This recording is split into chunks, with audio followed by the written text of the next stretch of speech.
Every day, customer inquiries flow in from multiple channels, including websites, social media campaigns, automotive marketplaces, referrals, and walk ins.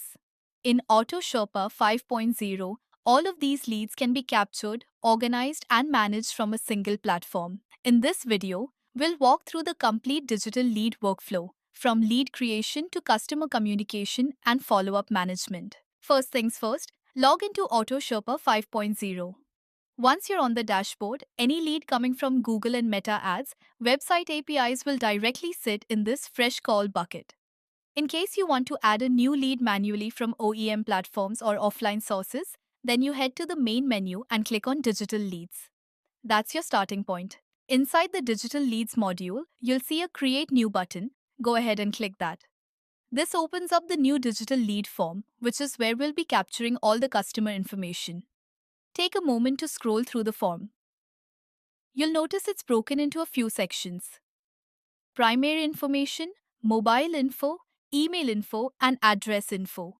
By default, only the three fields are mandatory: name, phone number, and interest. Let's check out each field one by one.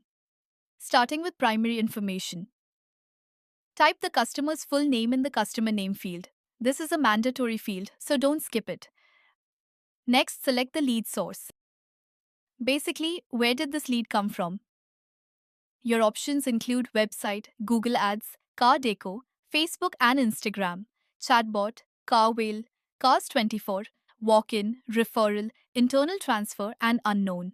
Pick the one that matches so your reporting stays accurate. After that, choose the lead type. This tells the system what the customer is interested in. Options here include new car sales, used car sales, exchange, insurance renewal, finance lead, accessories, and test drive requests. Select whatever fits best and then pick the outlet. That's the dealership branch this lead is associated with. Moving down the form, under mobile information, enter the customer's mobile number. This is also mandatory, so the system won't let you save without it. If you have it, go ahead and add the email address under email information. It's optional, but always good to capture when you can. Finally, scroll to the address section and fill in what you have: address, state, city, locality, PIN code, and address tag.